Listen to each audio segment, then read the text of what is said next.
Boa tarde. A economia do Brasil volta a crescer depois de 2 anos. O agronegócio impulsiona o PIB e compensa o desempenho fraco do comércio, serviços e consumo das famílias.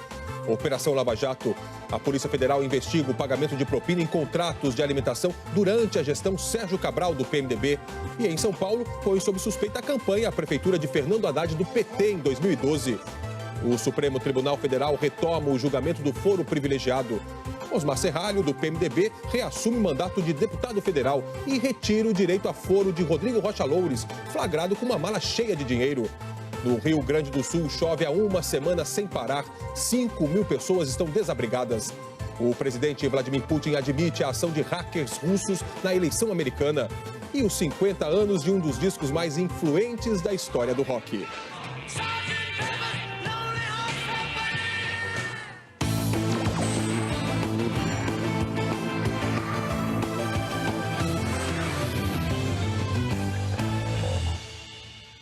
A economia brasileira voltou a crescer. Depois de 2 anos com taxas negativas, o Produto Interno Bruto do primeiro trimestre deste ano, divulgado hoje pelo IBGE, apresentou crescimento de 1%.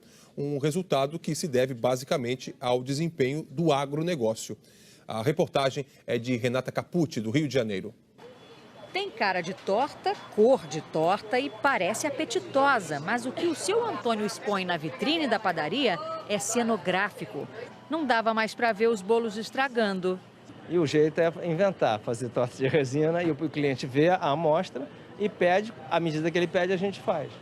Na economia, os números também não estão tão doces quanto pode parecer. O PIB, que é a soma de todas as riquezas produzidas no país durante um determinado período, voltou a crescer depois de 8 trimestres consecutivos de queda. 1% no primeiro trimestre deste ano em relação aos últimos 3 meses do ano passado. É a primeira alta desde 2014.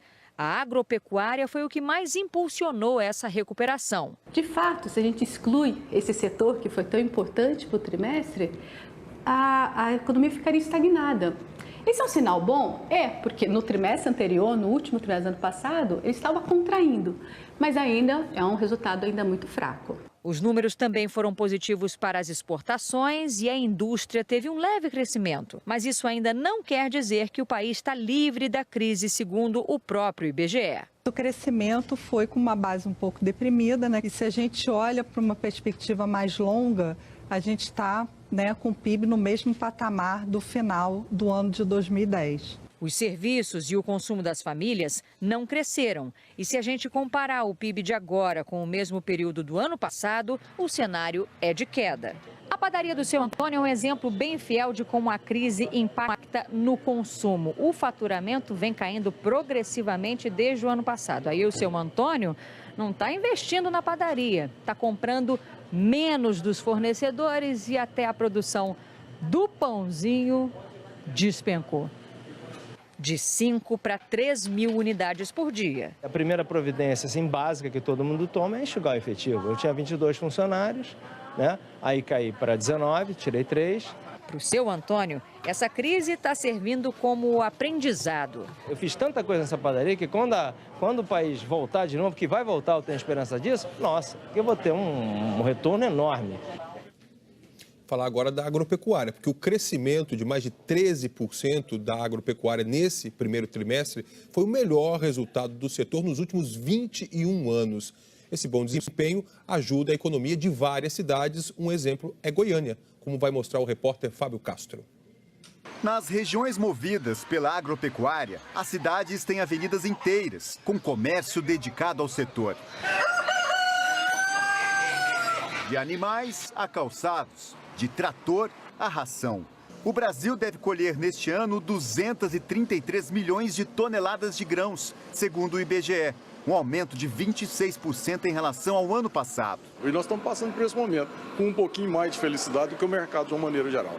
Os bons números do agronegócio aumentam as chances de conseguir emprego para quem está saindo de uma universidade, terminando um curso de veterinária, agronomia ou zootecnia. É que as empresas que produzem semente e ração precisam de especialistas para acompanhar a aplicação dos produtos nas fazendas. O Armando está terminando a faculdade em Cuiabá e já conseguiu uma vaga de estágio na filial desta empresa de ração em Mato Grosso. Ele vai trabalhar como promotor técnico, visitando os produtores. O mercado está aquecido, as fazendas hoje necessitam de acompanhamento técnico, né? Necessita de produtos, então tende a aumentar ainda mais essa procura por profissionais da área. Na fábrica da empresa em Anápolis, que produz ração e sais minerais para 3 estados, o cenário também é positivo. Esse ano está sendo um ano muito bom. O São Pedro ajudou, né? Ao contrário do ano passado que não choveu e a produção de grãos foi muito baixa, esse ano choveu bem, então as pastagens estão muito boas. O desempenho dos animais a pasto foi bom e a gente teve uma super safra de grão aí, então nós vamos ter muito insumo para trabalhar esse ano. A indústria aumentou em 20% o número de funcionários. Um deles é o que abandonou o ramo de fast food há 3 meses. São empresas com uma faixa de crescimento muito melhor, além de ser uma empresa considerável grande, é muito melhor para mim profissionalmente. O governo comemorou o primeiro PIB positivo em 2 anos. O presidente Michel Temer escreveu numa rede social: acabou a recessão. Isso é resultado das medidas que estamos tomando. O Brasil voltou a crescer e com as reformas vai crescer mais ainda. E o ministro da Fazenda, Henrique Meirelles, foi na mesma linha. Divulgou uma nota em que diz: hoje é um dia histórico. Depois de 2 anos, o Brasil saiu da pior recessão do século. Nesse período, milhões de brasileiros perderam seus empregos, milhares de empresas quebraram e o Estado caminhou para a insolvência. O Brasil perdeu a confiança dos investidores e a confiança em si mesmo. O forte crescimento da economia neste início de ano é uma comprovação de que este processo já mudou. Ainda há um caminho a ser percorrido para alcançarmos a plena recuperação econômica, mas estamos na direção correta. O ministro Edson Fachin, do Supremo Tribunal Federal, negou ontem um pedido dos advogados do presidente da República. Eles queriam que Michel Temer só prestasse depoimento à Polícia Federal após a perícia nas gravações da JPS. É sobre isso que a gente vai conversar lá em Brasília com a Gioconda Brasil, que vai trazer as informações para a gente. Gioconda, tudo bem com você? Boa tarde. Oi, Evaristo, boa tarde a você, boa tarde a todos. O presidente Michel Temer ainda não respondeu às perguntas que a Polícia Federal vai fazer para fundamentar o inquérito aberto contra ele depois da delação da JBS. Por determinação do ministro relator da Lava Jato no Supremo, Edson Fachin, Michel Temer vai ter que responder ao interrogatório, mesmo sem a conclusão da perícia no áudio da conversa. A defesa do presidente pediu que o interrogatório só fosse realizado depois do fim dessa perícia, mas Fachin autorizou o presidente a não responder, caso não queira, as perguntas diretamente relacionadas ao conteúdo da gravação. Ontem o presidente deu posse aqui no Palácio do Planalto ao novo ministro da Justiça, Torquato Jardim. O antecessor dele, Osmar Serralho, já voltou para a Câmara. Osmar Serralho já reassumiu oficialmente o mandato de deputado federal. O documento com o comunicado chegou hoje cedo à Câmara. Ontem, Serralho não apareceu na posse do substituto dele no Ministério da Justiça, ministro Torquato Jardim. O que não chegou a ser uma surpresa diante da indignação dele pela forma como foi demitido do cargo. O que chamou a atenção foi a inesperada ausência de lideranças tucanas na cerimônia. A cúpula do PSDB, partido que é o principal aliado do governo Temer, é pressionada para deixar a base de apoio. O presidente da legenda, senador Tasso Gereissati, disse que tudo não passou de coincidência. Não tem nenhum sentido político, nenhum tipo de movimento. Por exemplo, eu nem sabia que ele estava tomando posse naquela hora. Se eu soubesse, talvez teria ido. Em entrevista ontem à repórter Camila Bonfim, Torquato Jardim deixou aberta a possibilidade de fazer mudanças em cargos estratégicos da Polícia Federal, como na Direção-Geral, há 6 anos comandada por Leandro Daiello. É uma decisão que certamente o ministro da Justiça tem que compartilhar com outros ministros de Estado para depois levar uma nota de avaliação, eventualmente consenso, ao presidente da República. O novo ministro da Justiça também falou sobre Caixa 2. Para Torquato Jardim, se o dinheiro é declarado, não importa a origem. O advogado atende um cliente que paga em cash. O advogado recolhe, passa o recibo, recolhe o imposto pertinente. Ele tem que ficar perguntando para o cliente de onde veio o dinheiro. O deputado Carlos Marum, do PMDB, aliado de Temer, disse que o ministro tem preparo jurídico para estar no cargo e que tem direito de fazer as mudanças que julgar necessário. O ministro Torquato é um jurista experiente, que o governo entende que tem as condições de prestar serviços positivos à nação. E se, para que ele preste esse serviço, ele entende que tem que montar a sua equipe, nós entendemos que isso é positivo. Para o senador Álvaro Dias, do Partido Verde, o ministro levanta polêmica quando se refere ao Caixa 2. Segundo o senador, Torquato Jardim vai contra a opinião pública e também se opõe à principal tese da Lava Jato, que aponta nas investigações que a propina pode estar disfarçada de doação eleitoral. O Caixa 2 é condenado pela sociedade. É um crime condenado pela sociedade. E ele foi revelado agora em intensidade elevada pela Operação Lava Jato. A posição do ministro ameniza e certamente fica na contramão do desejo da sociedade brasileira, que é condenação rigorosa do crime de Caixa 2. Como Osmar Serralho reassumiu a vaga na Câmara, Rodrigo Rocha Loures, do PMDB do Paraná, perdeu o direito ao foro. Rodrigo Loures é investigado no Supremo Tribunal Federal no inquérito que apura envolvimento do presidente Temer em irregularidades. Loures foi flagrado na Operação Patmos carregando uma mala com R$500 mil de propina em São Paulo no mês passado. O presidente Michel Temer editou nova medida provisória sobre a estrutura dos ministérios e, com isso, permitiu a permanência de Moreira Franco, do PMDB, no Ministério da Secretaria-Geral da Presidência da República.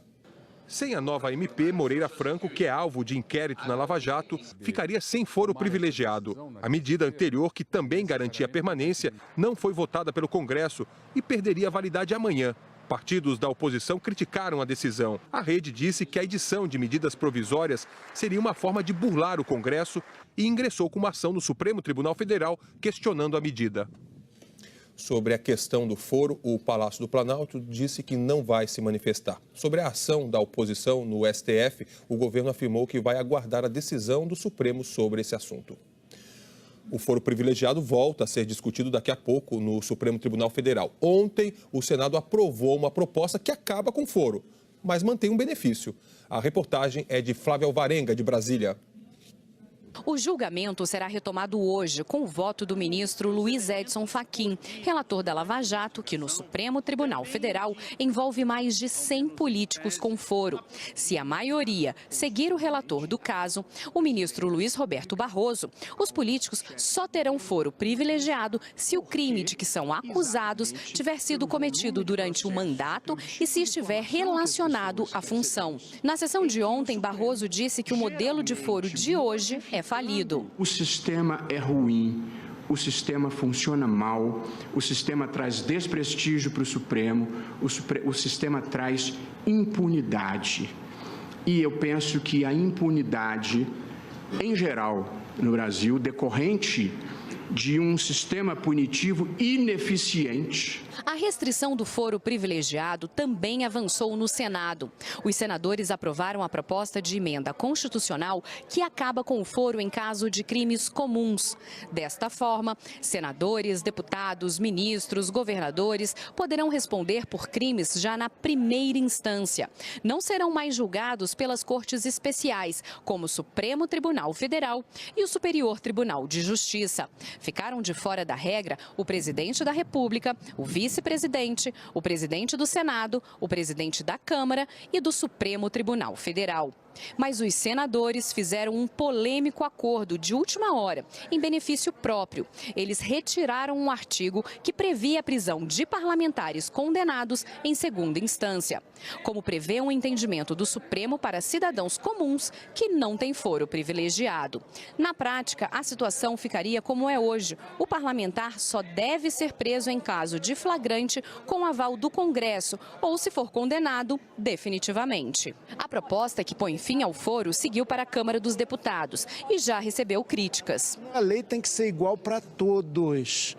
Se alguém é condenado à prisão por um colegiado em segunda instância, por que qualquer de nós vai deixar de estar sob essa decisão. Aí é um privilégio, a gente vai tentar fazer esse debate aqui na Câmara. Vai ser uma pressão, uma luta aqui daqueles que defendem esse foro, que tem medo de prisão, daqueles que querem que o foro acabe de uma vez por todas. Aqui na Câmara, a PEC ainda precisa passar pela Comissão de Constituição e Justiça e por uma comissão especial. Só depois vai para o plenário. Se os deputados modificarem o texto e incluírem novamente a prisão em segunda instância, a proposta vai ter que voltar para o Senado. Alguns deputados admitem que o andamento da proposta deve ser demorado. O problema é que o foro foi muito estendido. No entanto, com essa crise política, com a pauta política que está tomando conta aqui da Câmara, acho muito difícil esse assunto tramitar com agilidade. O Tribunal de Justiça do Rio determinou o bloqueio de até 3 bilhões e 100 milhões de reais de bens do ex-governador Sérgio Cabral, do PMDB, do ex-secretário de Transportes do Rio, Júlio Lopes, que é deputado federal pelo PP, e do ex-subsecretário de Turismo, Luiz Carlos Veloso. A decisão foi tomada com base nas investigações sobre fraudes no consórcio de construção da linha 4 do metrô do Rio. A Justiça também tornou indisponíveis os bens de 13 integrantes da Rio Trilhos e da Agência Reguladora de Transportes do Governo do Estado, a AGETRANSP. A Justiça decretou ainda o bloqueio de 2% da receita mensal líquida das empresas Queiroz Galvão, Odebrecht Participações e Investimentos, Concessionária Rio Barra, Zi Participações e Zi Gordo, até o teto de 3 bilhões e 100 milhões de reais. A defesa de Sérgio Cabral disse que se manifestará no processo em curso na Justiça. Em nota, a AGETRANSP afirmou que o contrato de concessão da linha 4 do metrô foi firmado entre o Poder Executivo e a concessionária Rio Barra e a atuação da agência reguladora se dá exclusivamente sobre a operação comercial de transporte de passageiros. Ainda não conseguimos contato com os outros políticos e empresas citados na decisão. Uma nova fase da Lava Jato prendeu um empresário suspeito de pagar propinas mensais à quadrilha chefiada pelo ex-governador Sérgio Cabral, do PMDB, durante quase uma década. A reportagem é de Arthur Guimarães e Paulo Renato Soares. Marco Antônio de Luca foi preso em casa. O apartamento fica numa das regiões mais valorizadas da cidade, Avenida Vieira Souto, Ipanema, Zona Sul do Rio. Logo depois, o empresário foi levado ao bairro vizinho do Leblon. Os policiais queriam acesso ao escritório dele. Segundo a investigação, Marco Antônio de Luca é ligado às empresas Mazan e Milano, duas das maiores fornecedoras de alimentação para o Estado e a Prefeitura do Rio. Atendem hospitais, presídios, escolas. A investigação mostrou que nos últimos 7 anos, as duas empresas receberam 7 bilhões de reais do governo do Estado. O Ministério Público Federal acusa Marco Antônio de Luca de pagar propina para conseguir contratos. Os procuradores dizem que foram 12 milhões e meio de reais para a organização criminosa chefiada pelo ex-governador Sérgio Cabral. Os aportes mensais eram em torno de 200 mil reais. O dinheiro era pago do governo do estado para a Mazan. Em razão desses contratos, o senhor Marco Antônio de Luca sacava os recursos em espécie na boca do caixa. Posteriormente, pagava aos operadores financeiros do Sérgio Cabral esse valor de propina.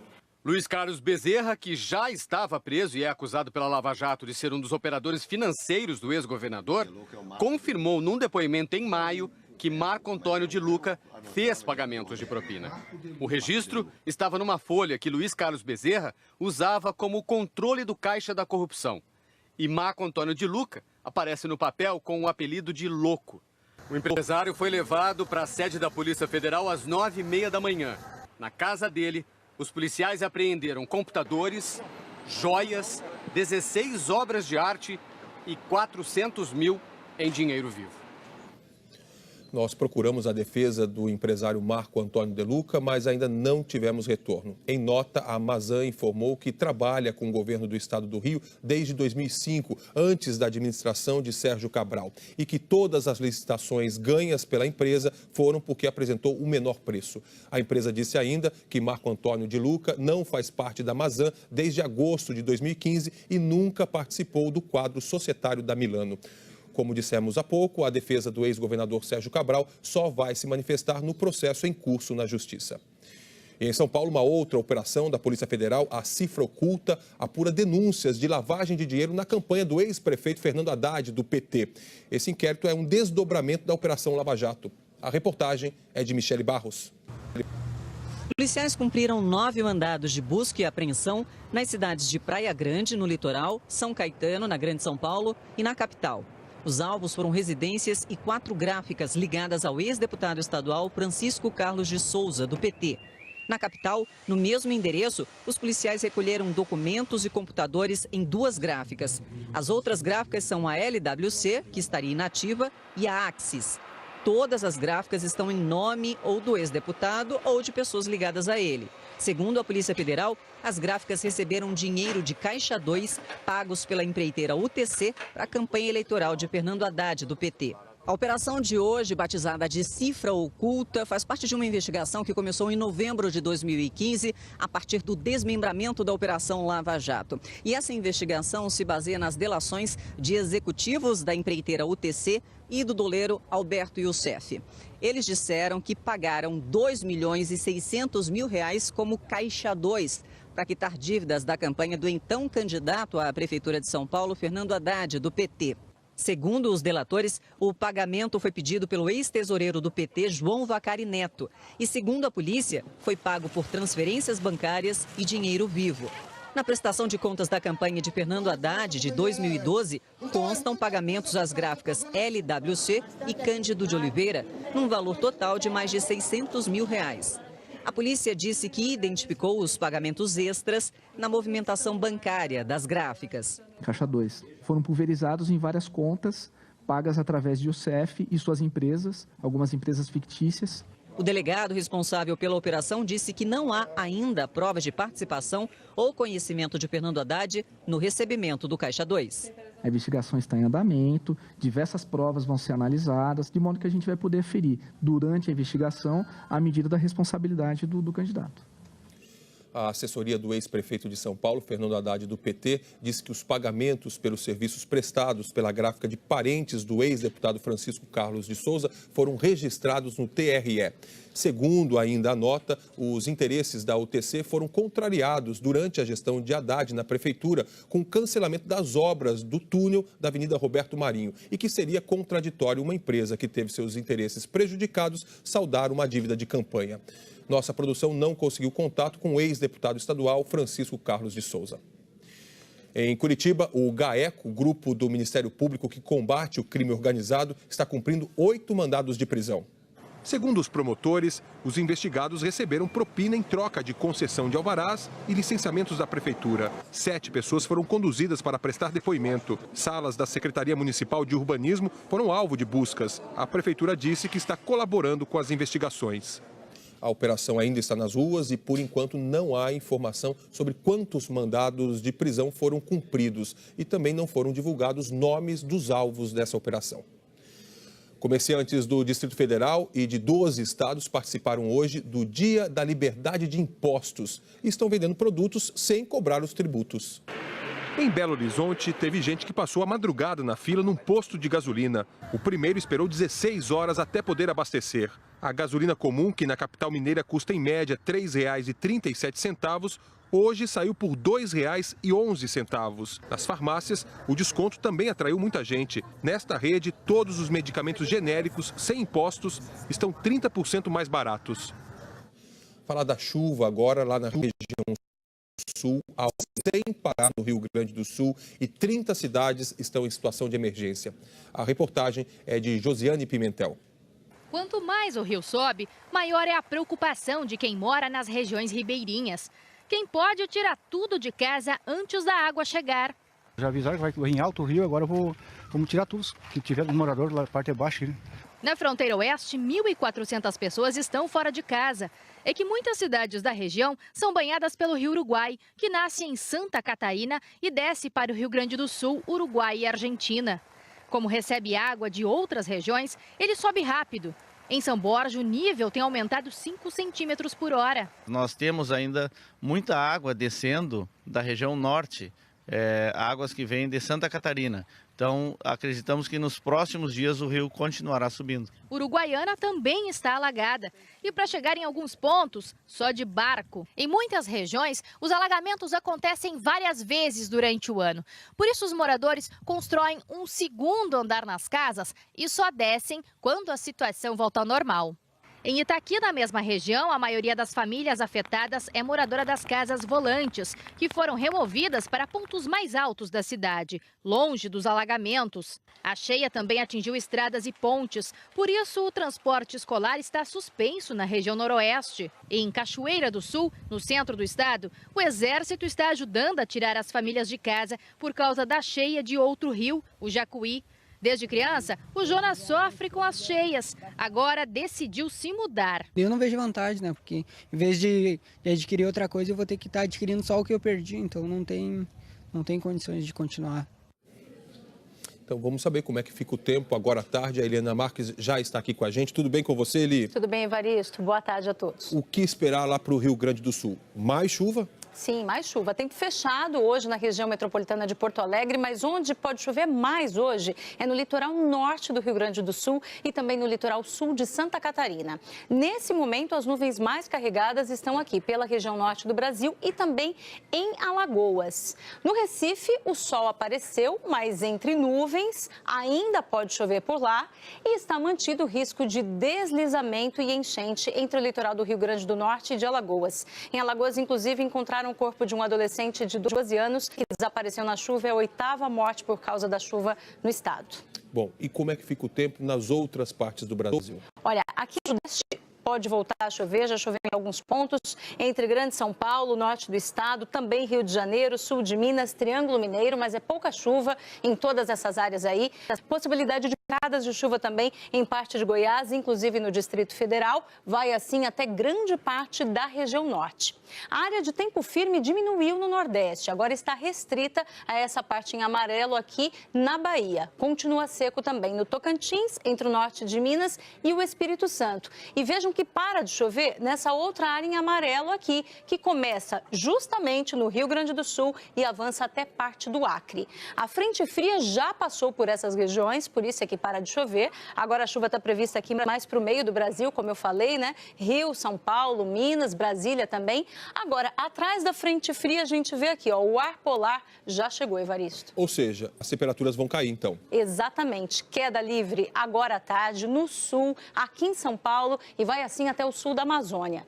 No Acre, já esfriou de manhã e agora à tarde, em Rio Branco, máxima de 24 graus. Em São Paulo, temos 19 graus agora, a máxima foi de manhã, então vai gelar até a noite. Em Campo Grande, máxima de 18 graus. Campo Grande e Cuiabá tiveram a manhã mais fria do ano hoje cedo. Curitiba, máxima de 17 e Salvador com 29 graus. Amanhã já é sexta-feira. Como é que fica o tempo? Continuamos com a questão da chuva incomodando. Olha, amanhã ainda pode chover muito. Aqui, olha, entre Alagoas também, Recôncavo Baiano. No litoral, né, do Rio de Janeiro até Santa Catarina, tem alerta aí para vento forte. Em Santa Catarina, as ondas também podem chegar aos 4 metros de altura. E até a metade desse mês, que está começando hoje, ainda pode chover muito aqui. De novo, litoral leste da região nordeste e entre Paraná e Santa Catarina, principalmente. Aliás, Florianópolis, Porto Alegre, São Paulo, Vitória, também Maceió e João Pessoa fecharam o mês de maio com chuva muito acima da média. Muito obrigado pelas informações. De nada. Até amanhã. Até amanhã. Tchau, tchau. O presidente americano Donald Trump deve anunciar daqui a pouco se os Estados Unidos vão sair do Acordo Climático de Paris. Esse acordo foi negociado em 2015 para conter a emissão de gases do efeito estufa. Por isso, nós vamos agora até Nova York. Nós vamos falar com o nosso correspondente, o Felipe Santana, que vai trazer as informações para a gente. Felipe, olá, tudo bem com você? Oi, Evaristo, tudo bem com você? Boa tarde a todos. Olha, não é de hoje que o Donald Trump acha que o Acordo de Paris não é um bom negócio para os Estados Unidos. Essa é uma tecla em que ele vem batendo desde o início da campanha presidencial. Porque, para reduzir a poluição, o governo americano tem que mexer nas regulamentações ambientais. E, segundo o Trump, isso pode desacelerar o crescimento de algumas áreas, como a indústria de carvão. O presidente americano, inclusive, fez grandes cortes nas verbas da Agência de Proteção Ambiental. Ele diz que quer fazer o país crescer. Os Estados Unidos foram um dos 195 países que assinaram o Acordo de Paris. Todos se comprometeram a reduzir a emissão de gases causadores do efeito estufa. O documento foi assinado no ano passado aqui em Nova York, ainda durante o governo Obama.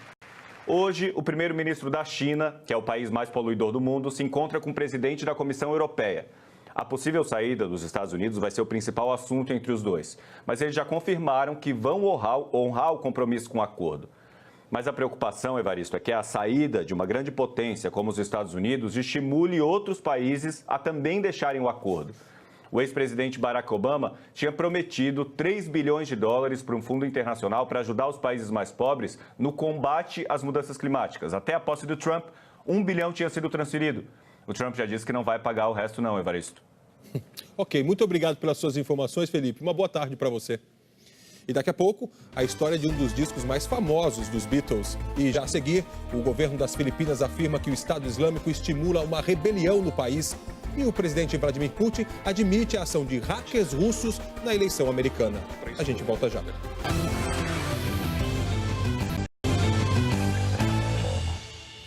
O Tribunal de Júri condenou a 14 anos e 4 meses de prisão no Paraná, em regime fechado, o empresário Ataíde de Oliveira Neto, pelo crime de homicídio com dolo eventual por motivo fútil. O empresário foi considerado responsável pela organização de um show de rock que terminou com a morte de 3 adolescentes em Curitiba, em 2003. Os jurados entenderam que o empresário assumiu o risco de provocar as mortes ao vender mais ingressos do que a capacidade do local. No dia do show, houve um tumulto na entrada e pessoas foram pisoteadas. O advogado de defesa disse que Ataíde não organizou o show sozinho e que vai recorrer da decisão. O empresário vai poder aguardar em liberdade. E a gente vai voltar a Nova York agora para falar novamente com o Felipe Santana, agora sobre uma declaração de Vladimir Putin. O presidente da Rússia admitiu, Felipe, pela primeira vez, a possibilidade de hackers russos terem envolvimento nas eleições americanas. Isso, Evaristo. É uma história que a gente tem falado muito, né? O FBI está investigando a relação de assessores de Donald Trump com autoridades russas durante as eleições do ano passado. Agências de inteligência americana dizem que hackers russos invadiram computadores do Partido Democrata e se especula que tenha havido um conluio com os russos para eleger Donald Trump. Esse é o assunto que mais incomoda a Casa Branca hoje. O chefe do FBI chegou a ser demitido. Até agora, o presidente russo Vladimir Putin negava que essa história fosse verídica, mas hoje, numa reunião com jornalistas estrangeiros, Putin disse que pode ter havido ajuda de russos, mas não de gente do Kremlin, o centro do governo russo, e sim o que ele chamou de russos patriotas, hackers que tenham feito isso sem apoio oficial para ajudar o país. Putin disse que os hackers não agem sob encomenda, mas sim como artistas, que escolhem seus alvos dependendo de como se sentem sobre determinado assunto. Ou como disse Putin hoje, Evaristo, como acordaram naquela manhã. Tá bom, muito obrigado. Tchau, Felipe. Bom dia para você, bom trabalho. Nas Filipinas, o presidente Rodrigo Duterte afirmou que terroristas do Estado Islâmico estão por trás de uma rebelião no sul do país que já matou mais de 100 pessoas. Veja na reportagem do nosso correspondente na Ásia, Márcio Gomes. Os rebeldes lutam com armas pesadas e as tropas do governo filipino têm dificuldades para avançar. Hoje o Ministério da Defesa informou que 10 soldados morreram vítimas de fogo amigo, num bombardeio que tinha como alvo posições rebeldes na cidade de Marawi. Ela fica na ilha de Mindanao, no sul das Filipinas, onde os combates começaram na semana passada. Há anos, os moradores vivem sob o peso de conflitos de grupos radicais muçulmanos que querem a independência da região. Segundo o governo, mulheres e crianças estão sendo usadas como escudo para impedir a retomada da cidade. O presidente Rodrigo Duterte disse nesta quinta-feira que o grupo Estado Islâmico está por trás dessa rebelião. Terroristas estariam sendo expulsos do Iraque e da Síria e buscando um novo local para servir de base. Mais de 100 pessoas já morreram nos conflitos no sul das Filipinas em pouco mais de uma semana. Segundo o governo do país, há estrangeiros entre os rebeldes, o que seria a comprovação de que o Estado Islâmico já está agindo no Sudeste Asiático. A polícia americana divulgou um vídeo em que mostra o jogador de golfe Tiger Woods sendo preso por dirigir sob a influência de algum tipo de droga. Tiger Woods foi encontrado dentro do seu carro, que estava parado numa avenida com o motor ligado, na cidade de Júpiter, na Flórida. Nas imagens, Tiger Woods aparece se desequilibrando num teste feito pelos policiais. Mas o teste de bafômetro deu negativo. Tiger Woods disse que estava sob efeito de remédios e foi liberado pela polícia. E a seguir, o bom rock cinquentão. O disco Sgt. Pepper's dos Beatles completa meio século. A gente volta já já.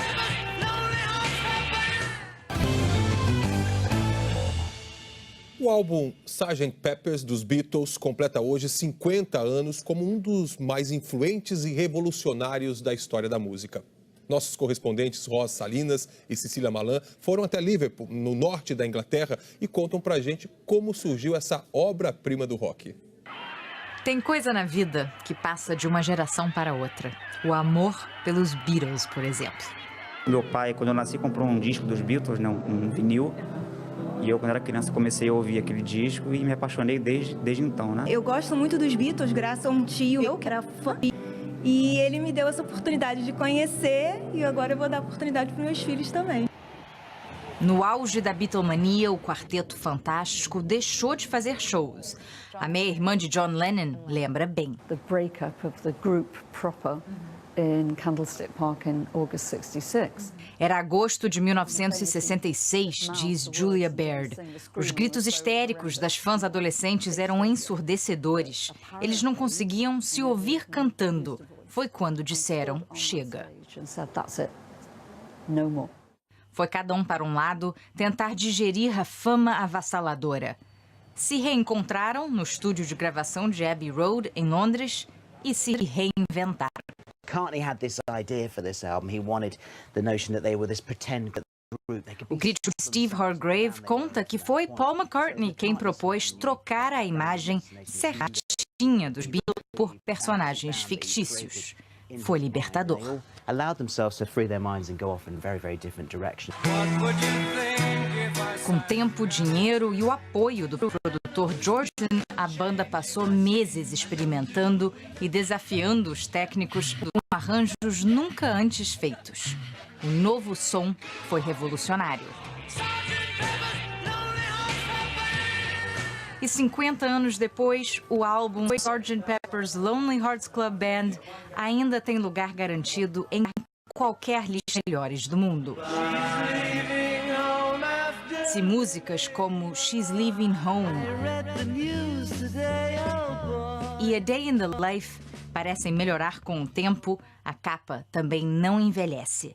O artista Peter Blake criou uma obra colorida e teatral e que mudou os rumos da música. Pela primeira vez, o lado de fora de um álbum era tão importante quanto as composições que vinham dentro.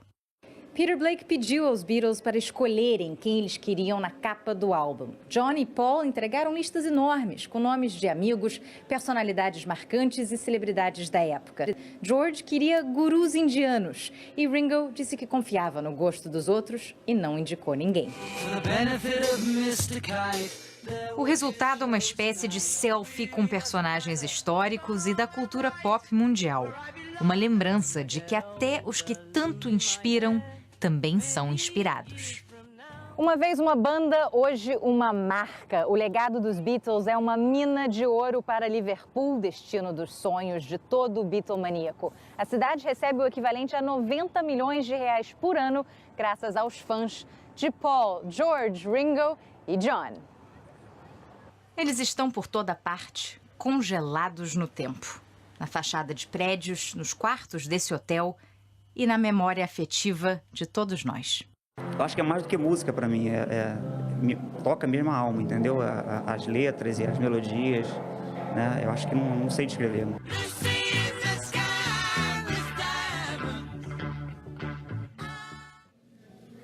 O Jornal Hoje está terminando aqui. Você acompanha outras notícias à noite no Jornal Nacional. E se você desejar rever algumas das reportagens exibidas hoje, basta ir ao Globoplay. Uma boa tarde e até amanhã. Boa tarde. A economia do Brasil volta a crescer depois de 2 anos. O agronegócio impulsiona o PIB e compensa o desempenho fraco do comércio, serviços e consumo das famílias. Operação Lava Jato. A Polícia Federal investiga o pagamento de propina em contratos de alimentação durante a gestão Sérgio Cabral do PMDB. E em São Paulo, foi sob suspeita a campanha à prefeitura de Fernando Haddad do PT em 2012. O Supremo Tribunal Federal retoma o julgamento do foro privilegiado. Osmar Serralho, do PMDB, reassume o mandato de deputado federal e retira o direito a foro de Rodrigo Rocha Loures, flagrado com uma mala cheia de dinheiro. No Rio Grande do Sul, chove há uma semana sem parar. 5.000 pessoas estão desabrigadas. O presidente Vladimir Putin admite a ação de hackers russos na eleição americana. E os 50 anos de um dos discos mais influentes da história do rock.